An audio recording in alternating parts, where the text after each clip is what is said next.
তোমার সাথে আমার কথা হতো তোমা যখন আমাকে ফোন দিত। আমি কখনো তোমাকে ফোন দিয়ে কথা বলি নাই, কারণ ফোনটি তোমার ছিল না, ফোনটি তার মায়ের ছিল।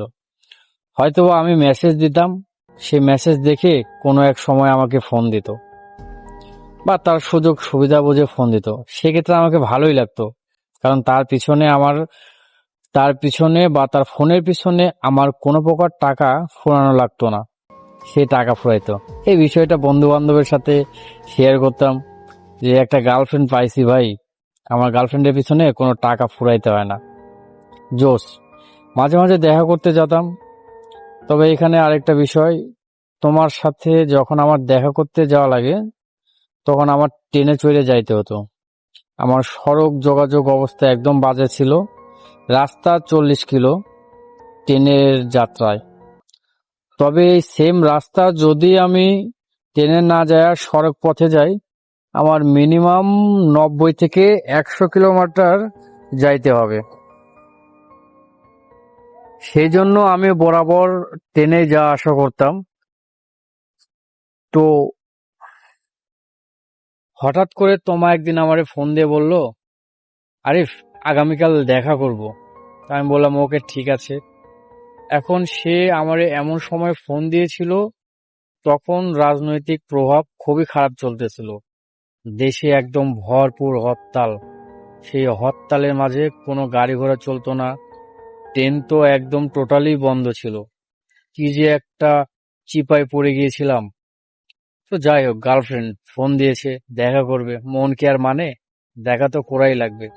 সেই উদ্দেশ্যে আল্লাহর রস্তে আমার যতগুলো বন্ধু বান্ধব আছিল, যাদের সাথে ন্যাচারাল চলাফেরা করতাম, এমন সবাইরে বললাম যে বন্ধু চলো ঘুরে আসি। তো আমরা যখন ইন্টার পরীক্ষা দিলাম বা এসএসসি লেভেল থেকে, আমরা সব বন্ধু বান্ধব মিলে বিকেলে অনেক দূরে হাঁটাহাঁটি করতাম। আমাদের শখ ছিল যে যতদূর পারে হাঁটাহাঁটি করবো, আমরা অনেক হাঁটতাম। এবং বন্ধুদের বললাম, বন্ধু চলো একটা ট্যুর দিয়েছি, আমার গার্লফ্রেন্ডের সাথে দেখা করে আসি, সাথে আমাদের হাঁটাহাঁটি এই ট্যুরটাও হবে, অনেক মজা হবে। হাই স্কুল জীবন, কলেজ জীবনটা যেমন যায়। তো যেই না কথা সেই রেডি, সব বন্ধু বান্ধবরে এক জায়গায় করলাম, সবাই একত্রিত হলাম। আমার গ্রাম থেকে একটা ট্রেন যাইতো, সেই ট্রেনটা সম্ভবত ছিল বিকাল 5টা থেকে 6টার মধ্যে। এখন 5টা থেকে 6টার দিকে আমরা স্টেশনে গেলাম, ট্রেন আসে না, ট্রেন স্টেশন মাস্টারও নাই, কেউ নাই। তে যে কোনো মূল্যে স্টেশন মাস্টারের আমার একটু পরিচিত হয়, তার নাম্বারটি অনেক কষ্ট করে ব্যবস্থা করে নিলাম। তারে ফোন দিলাম, সে বলতেছে আঙ্কেল ট্রেন তো সেইভাবে আর চলাচল করে না, ট্রেন হয়তোবা আসবে, অপেক্ষা করো, আসবে। তা আমরা অপেক্ষা করলাম, অপেক্ষা করতে করতে স্টেশনের এই মাথায় থেকে ওই মাথায় যাই, পাচারি করি, গল্প করি, আড্ডা করি। রাতটা ছিল একদম শীতের রাত ভাই, একদম কনকনা শীত, কি যে একটা প্যারা লাগে। আর তখন গেটআপও ছিল, আর বন্ধু বান্ধব এক জায়গায় মানে তো কিসের শীত কিসের প্যারা, একদম ফুর্তিতে ফুর্তি। যাই হোক, অবশেষে 5টার ট্রেন আসলো। রাত 11টা বা 12টায় আর মাঝামাঝি ট্রেন আসার পর আমরা চললাম রিল্যাক্সে, অনেক আনন্দ মজা ফুর্তি করতে করতে আমরা চলে গেলাম। তোমার সাথে যে স্টেশনে দেখা করব, সেই স্টেশনে আমার এক আত্মীয়র বাসা আছে। আমরা ওইখানে যা পৌঁছাতে পৌঁছাতে রাত 3টা এমন বাজে। তো 3টার দিকে আমরা স্টেশনে বসেছিলাম, ভাবলাম সকালে দেখা করব, সকাল 7টা বা 8টা আনুমানিক এমন সময় দেখা করব। এখন আর আত্মীয়র বাসায় না যে এত রাতে, তারপরে কি আর করার, স্টেশনে কিছু লোক আসলো, আইসা বলল, বাবা স্টেশনে তো এত রাত পর্যন্ত থাকা ভালো না, তোমরা এখান থেকে চলে যাও। তো আমরা বন্ধুকে বললাম, চলো বন্ধু, এইখানে আমার এক আত্মীয়র বাসা, সেইখানে যাই। 5 মিনিট হেঁটে সে আত্মীয়র বাসায় গেলাম। আত্মীয়র বাসায় যাওয়ার পরে রাত প্রায় 3:30 বা 4টা এমন বাজে। সেই রাতে তো আত্মীয় আর খাবার দিতে পারবে না, তাই না? এতগুলো মানুষের খাবারও সে কই থেকে ব্যবস্থা করবে। আমরা বললাম ঠিক আছে, আমরা কোনো মতো ঘুমাই, শীতের রাত, এতগুলো মানুষের তো আর লেপ তুষক কম্বল এগুলো দিতে পারে না।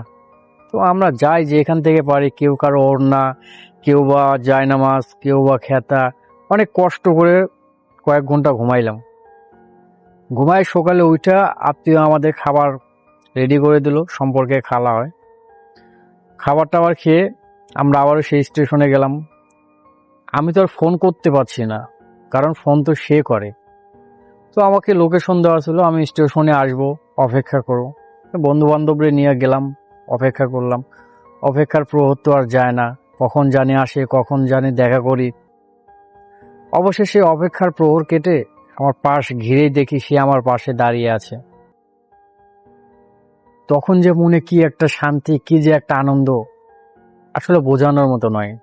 যাক, কথা বলতেছিলাম, তখন অ্যান্ড্রয়েড ফোন খুব একটা নামে নাই, অল্প খুব আনকমন দেখা যায় 2-4-5 জনের হাতে। তো আমার এক বন্ধুর ফোন ছিল, সে আবার দূর থেকে সুন্দর করে ভিডিও করছে।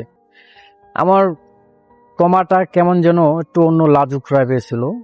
সে তেমন ভাবে, আমার বন্ধু বান্ধব আমার পাশে ছিল, সে দেখে বুঝতে পারছে, তেমন ভাবে কথা বলে নাই, একদম সীমিত 2-4 মিনিটের মতো সময় দিয়েছে, দিয়ে সে চলে গেছে। আমিও তার পিছন পিছন গেলাম। যাওয়ার পরে সে বলতেছে, এখানে এখন আম্মু আসবে, তুমি আর আইসো না। পরে আমি আর তার দিকে গেলাম না, না যায় ব্যাগ দিলাম। ব্যাগ দিয়া সে বন্ধু বান্ধব, সে ভিডিও করছে, সে ভিডিও নিয়ে মজা করলাম। যাক, আমার মনে তো দিল্লি কা লাড্ডু, অনেক খুশি আমি, গার্লফ্রেন্ডের সাথে দেখা করছি। যতটুকুই করছি তো, তাই না? অনেক আনন্দ, মন ভরা আনন্দ নিয়ে আমরা আবারও ট্রেনের জন্য অপেক্ষা করলাম। সেই হরতালের সময় ট্রেন তো তেমন আসে না, একটি লোকাল ট্রেন আছে, যে ট্রেনটি আসবে। অনেকক্ষণ অপেক্ষা করার পরে স্টেশন মাস্টার বলল ট্রেনটি আসবে, তবে একটু সময় নেবে, একটু না অনেক সময় নেবে।